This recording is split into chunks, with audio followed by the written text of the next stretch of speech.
గంగా నది భారతదేశంలోని పవిత్రమైన నదులలో గంగా నది అతి పవిత్రమైన నదిగా మనం చెప్పుకుంటాం. ఎక్కడో అలకనంద భగీరథ కలయికతో ఏర్పడే గంగా నది అది మనకు ప్రయాగ్రాజ్లోని త్రివేణి సంగమం.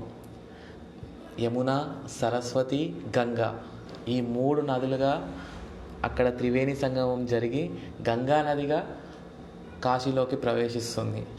ఇది మనం కాశీలోని విశ్వనాథుడు టెంపుల్ దర్శించుకునే ముందు గంగా స్నానం చేసి దర్శించుకోవాలని ప్రతి ఒక్కరూ చెప్తారు. అదేవిధంగా మనం కూడా ఇప్పుడు గంగా నదిలో స్నానం చేసి మనం కాశీ విశ్వనాథుడు యొక్క దర్శనానికి వెళ్దాం. ఇప్పుడు మీరు చూస్తున్నారు కదా, ఇది లలిత ఘాట్. మీకు పక్కకే కనిపిస్తుందా, అది మణికర్ణిక ఘాట్. ఇక్కడ మీరు స్నానం చేసుకొని మీరు ఇక్కడ ఇది లలిత ఘాట్ అనేది గేట్ నెంబర్ 1 ఎంట్రన్స్ అన్నట్టు టెంపుల్కి. గేట్ నెంబర్ 4 నుంచి వెళ్ళి విఐపి టికెట్ నుంచి వెళ్తారు అన్నట్టు. మనం ఇక్కడ స్నానం చేసుకొని మనం ఇదే రూట్లో వెళ్ళిపోవచ్చు. మీరు మణికర్ణిక ఘాట్ కన్నా కొంచెం ముందుకు వచ్చి స్నానం చేసుకొని మీరు లలిత ఘాట్ నుంచి వెళ్ళి క్యూ లైన్లో వెళ్ళిపోవచ్చు. ఫ్రెండ్స్, నేను ఇప్పుడు గేట్ నెంబర్ 1 నుంచి దర్శనానికి ఎంట్రీ అయినా. మీకు ఎదురుగా కనిపిస్తుంది కదా, అది గంగా నది. అక్కడ నేను స్నానం చేసి డైరెక్ట్ గేట్ నెంబర్ 1 నుంచే ఎంట్రీ అయినా. పెద్ద క్రౌడ్ కనిపిస్తలేదు. ఇక్కడ మీకు లగేజ్ కౌంటర్స్ అనేవి ఉంటాయి, మీరు అవన్నీ అవాయిడ్ చేయండి. మీకు లోపల లగేజ్ కౌంటర్స్ ఉంటాయి, ఫోన్ ఇట్లా డ్రాప్ చేయడానికి. ఇట్లా మీకు పక్కన కనిపిస్తుంది కదా, ఇది రెస్టారెంటు. ఇది రీసెంట్గా అంటే 2018-19లో రెనోవేట్ చేసారు ప్రధాని మోడీ. అప్పుడు వేరేలాగా ఉండేనంట, ఇప్పుడు చాలా నీట్గా బాగా మంచిగా ఉంది. కాశీ అంత ఒక ఎత్తు, టెంపుల్ ఒక ఎత్తు ఉంది, అంటే అంత క్లీన్గా ఉంది. ఇక్కడనే మీరు అర్థం చేసుకొని మీకు అనిపిస్తుంది కదా.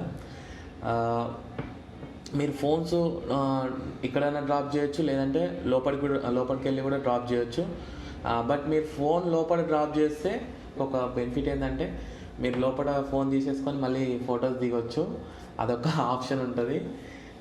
మీరు ఫొటోస్ ఎవరైనా అనుకుంటారు కదా టెంపుల్కి వెళ్ళినప్పుడు లోపలికి ఫోటోలు దిగాలని, అందుకే మీకు చెప్తున్నా. ఇక్కడ నుంచి మనం ఏది లెఫ్ట్ తీసుకొని, అంటే మనకు సెక్యూరిటీ చెక్ పాయింట్ ఉంటుంది. అక్కడ మనం ఏంటి అంటే తంబాకు, సిగరెట్స్ అలాంటివి మీకు తెలుసు అనుకుంటా, ప్రతి టెంపుల్లకు అవి అలౌడ్ ఉండదు. బట్ ఎక్స్పెషల్గా ఏంటంటే మనకు నార్త్ ఇండియా సైడ్ ఎక్కువ మంది అదే యూజ్ చేస్తారు కాబట్టి అందుకే అది ఎక్స్పెషల్గా చెక్ చేస్తారు. ఎదురుగా మీకు కనిపిస్తుంది కదా, అదే కాశీ విశ్వనాథ్ యొక్క టెంపుల్. పవిత్రమైన టెంపుల్గా మనం కొలిచేది కాశీ. ఇక్కడ మీకు ముందు కనిపిస్తుంది కదా లైన్. నాకు ఈజీగా ఒక 5 to 10 minutesలోనే దర్శనం కంప్లీట్ అయిపోయింది. చాలా తొందరగా అయిపోయింది, నేను ఎక్స్పెక్ట్ చేయలేదు.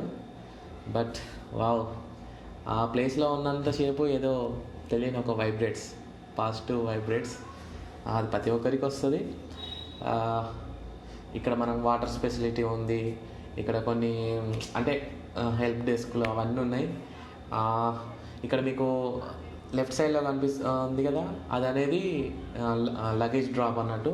మీరు అక్కడ ఫోన్స్ ఇట్లా అవన్నీ డ్రాప్ చేసి మీరు లైన్లో వెళ్ళొచ్చు. మీరు ఫోటో దిగాలనుకుంటే ముందు కనిపిస్తుంది కదా, అక్కడ దాకా వెళ్ళి మీరు ఫోటో దిగవచ్చు. అంతకు మించి లోపలికి వెళ్ళి ఫోటో దిగరాదు. అందుకే నేను ఫోన్ లోపల డ్రాప్ చేయమంటున్నాను. ఓకే, మీరు చాలామంది కూడా కాశీ విజిట్ చేయొచ్చు అనుకుంటా. బట్ నేను ఫస్ట్ టైం విజిట్ చేసిన. ఇక్కడ కొన్ని ప్రసాదాలు కూడా. ఒక్కటి గుర్తుపెట్టుకోండి, కాశీలో ప్రతి టెంపుల్ దగ్గర ఒక బిజినెస్ ఉంది. చెప్పులు మీరు విడిపండి, ఇగో ఈ సామాన్ మీరు అంటే ఈ పూజ సామాన్ మీరు తీసుకెళ్ళండి, దేవుడు ఇలా అలా అని చాలామంది చెప్తారు. అవన్నీ మీరు అవాయిడ్ చేసి మీకున్న మంచి మనసుతో మీరు టెంపుల్కి వెళ్ళండి. ఈజీగా మంచిగా దర్శనం అయిపోతుంది. అలాంటి ఎక్స్ట్రా ఖర్చులు పెట్టుకోవడం వేస్ట్. నేను సపరేట్గా ఒక వీడియో తీస్తాను. ఇప్పుడైతే ఈ వీడియో ఇక్కడికి ఎండు. నెక్స్ట్ వీడియోలో మీకు ఘాట్స్ గురించి చూపిస్తాను.